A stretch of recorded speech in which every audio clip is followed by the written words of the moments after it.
Meus amigos, WEG e Petrobras anunciaram uma parceria de 130 milhões de reais e o mercado aparentemente gostou. WEG subindo forte no dia de hoje. E se você quiser entender quais são os possíveis impactos para a empresa e para o setor de energia eólica, fique até o final desse vídeo. Luizão, roda a vinheta.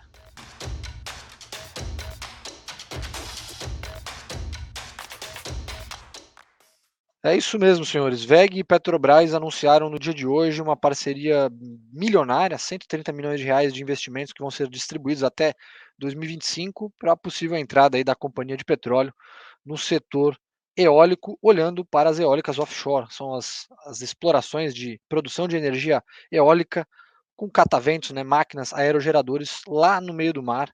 E a WEG, mais do que ninguém, se aventurando aí nesse projeto em parceria com a Petrobras, pode sim ajudar a companhia. Vamos agora para o relatório, tentar entender. A gente fez um relatório de poucas palavras, um relatório só dando a nossa opinião, o que a gente acha e quais são os possíveis impactos também na Aeris, outra empresa do setor, tá? Vou dar um zoom um pouquinho maior aqui para vocês conseguirem ver com uma precisão melhor. WEG e a Aeris são duas empresas que têm exposição ao setor eólico. A WEG produzindo o aerogerador, sendo o que a gente chama de montadora, fazendo o desenvolvimento do projeto junto com as empresas de energia, e a Aeris sendo um dos fornecedores, né, dentro da cadeia, fornecendo as pás para esses aerogeradores. A Aeris que já fornece pás, inclusive para projetos de eólica offshore, né, que são essas eólicas que a gente tem lá de geração de energia no meio do mar. Tá? A Petrobras já sinalizou na semana passada, tinha falado de um projeto aí, de um estudo, né, de viabilidade econômica, de um projeto em parceria com a Equinor, para poder justamente fazer a exploração desse potencial eólico que o Brasil tem no mar. Tá? E nada mais positivo do que ela escolher uma empresa como a WEG para atuar na parte de pesquisa e desenvolvimento do projeto. Lembro vocês que o aerogerador da WEG de 7 megawatts já estava em projetos de desenvolvimento, né? A WEG já tinha afirmado no WEG Day do ano passado que estava fazendo o estudo para lançar esse aerogerador nos próximos anos, e aí você tem aqui uma divisão, né, uma divisão de riscos, se é que eu posso colocar dessa forma, com a WEG trazendo um parceiro importante e estratégico que é a Petrobras, ajuda também as fontes de recurso ali via BNDES, a você dividir o risco, né, de execução desse projeto, né, de fabricação do aerogerador de 7 megawatts. Tá? Para vocês terem uma noção, o contrato de 130 milhões de reais, como vocês conseguem ver aqui, para os próximos 25 meses. É, esse projeto ele deve ser executado ao pouco e a expectativa é que os equipamentos entrem em produção somente lá em 2025. Tá? Além disso, na nossa visão aqui, a gente julga positivo para a WEG, falei para vocês. É uma forma também da empresa não só tentar surfar um pouco dessa exploração, né, do potencial eólico do Brasil offshore, mas também ganhar mercado. A gente sabe que tendo um parceiro estratégico e um dos pioneiros dentro do mercado de eólica offshore, a WEG pode sair na frente e pode abocanhar boa parte desse mercado, e aí ela levaria consigo a própria Aeris, que é uma das empresas parceiras hoje da WEG na fabricação das outras máquinas de menor capacidade instalada, tá? Que a WEG já tem rodando no dia de hoje.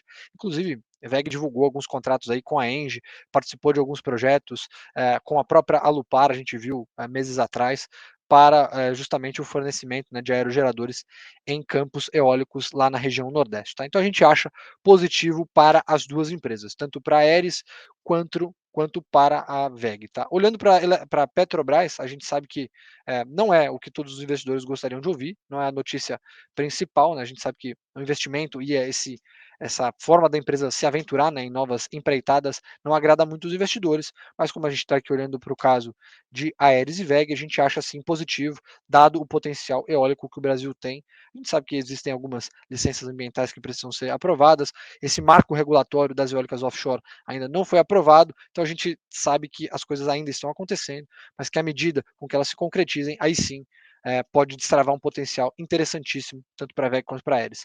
No caso da Aeris, quando a gente vai olhar para o potencial de ordens de longo prazo que a empresa tem contratada, que é o que a gente chama aqui de backlog, a empresa tem hoje, atualmente, né, o que ela divulgou nos resultados do 2T23, o potencial que a Petrobras tem aí, que ela pretende, né, alcançar, que é de 4,5 gigawatts de capacidade instalada, isso daí é mais do que duas vezes o que a Aeris tem no backlog dela de entrega, né, de projetos para onshore e para offshore fora do Brasil. Tá? Então, no final das contas, isso traria possivelmente um volume interessante de novos contratos para Aeris e no final das contas seria mais receita para a companhia no futuro, tá? É, voltando agora para as recomendações. A gente mantém a recomendação de compra para as duas empresas. VEG é uma das que a gente aposta que pode ganhar mais mercado à medida que ela se firma, né, como parceiro estratégico da Petrobras dentro do mercado eólico brasileiro, e a Aeris por conta de um valuation extremamente descontado na nossa visão aqui, que não reflete o potencial de longo prazo, tá, da companhia. Vou mostrar para vocês então um estudo que a gente tem da Abeólica, né, que ela faz um monitoramento aqui da capacidade instalada da fonte eólica no Brasil, só para vocês terem uma dimensão, né, do quanto isso adicionaria de potencial de geração de energia eólica para o Brasil. A gente está falando aqui no acumulado até hoje, né, até hoje, 2023, a gente tem 28,8 GB de capacidade instalada no Brasil. A gente está falando de uma adição aí prevista, né, nessa parceria que foi divulgada com a Equinor e que possivelmente reverberaria aí para os contratos com a VEG de 14,5 gigawatt. Então vocês percebem o potencial que o mercado eólico offshore tem no setor, tá? E olhando para o que a gente adicionou de capacidade em 2023 até o momento, a gente está falando de 4 GB. Então a gente está falando de mais de 3 vezes aqui de adição de capacidade instalada para o que a gente pretende ver aí nos próximos 2 ou 3 anos, tá? Olhando aqui para as projeções do mercado, que eu acho que é importante trazer essa visão, estou trazendo as projeções da Bloomberg lá dentro do estudo da Bloomberg NEF, que eles fazem estudos relacionados aos mercados de energias renováveis. Isso aqui é a capacidade instalada global, né, da fonte eólica no mundo prevista, tá? Quando a gente vai olhar aqui para a região, a gente consegue filtrar para o Brasil, tá? E esse potencial que a gente tem aqui, que o mercado considera, eu não sei se vocês conseguem ver, mas a gente tem duas cores aqui, tá? A gente tem tanto a cor azul clara quanto a azul escura. Mas no caso de Brasil, a gente só tem capacidade acumulada no azul mais escuro. Ou seja, o mercado só olha para o Brasil hoje pretendendo, né, ou pleiteando uma adição de capacidade onshore. A adição de capacidade offshore ainda não está na conta. Então, isso aqui seria uma avenida de crescimento, né, um potencial de destravamento de valor interessante para as duas companhias. Tá? Importante destacar. Vou até voltar, né, para tudo aqui para vocês conseguirem justamente ter essa visão. Né? Se a gente colocar aqui, por exemplo, Brasil, vocês conseguem ver aqui que só tem onshore. Se a gente trocar para mundo, aí sim vocês conseguem ver que existe, né, uma adição de capacidade também instalada dentro da fonte eólica do offshore, tá? Então seriam essas duas cores aqui que vocês conseguem ver pela legenda aqui da Bloomberg. Então é um potencial de adição de valor para as duas companhias, a gente acha muito interessante, tá? Acho que a gente tem que esperar as cenas dos próximos capítulos. Acho que esse é um primeiro passo importante.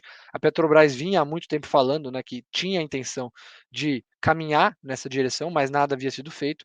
E essa foi a primeira sinalização concreta aí de que ela vai colocar recurso para tentar explorar esse potencial eólico do Brasil offshore, que no final das contas acaba sendo positivo para as duas companhias, tá? Então isso é upside, não está nas contas da maioria dos analistas. O mercado trabalha só com o que existe de concreto hoje, que é a parte de eólica onshore, tá? Então, pessoal, eu acho que é isso que eu tinha para mostrar para vocês, deixar aquele recado de sempre, né? Se você gostou do vídeo, se você acha que a gente falou alguma coisa aqui que você não concorda ou que você odiou, você está totalmente livre para comentar, deixar sua opinião aqui nos comentários abaixo e nos vemos num próximo programa, num próximo de frente com o analista. Até mais.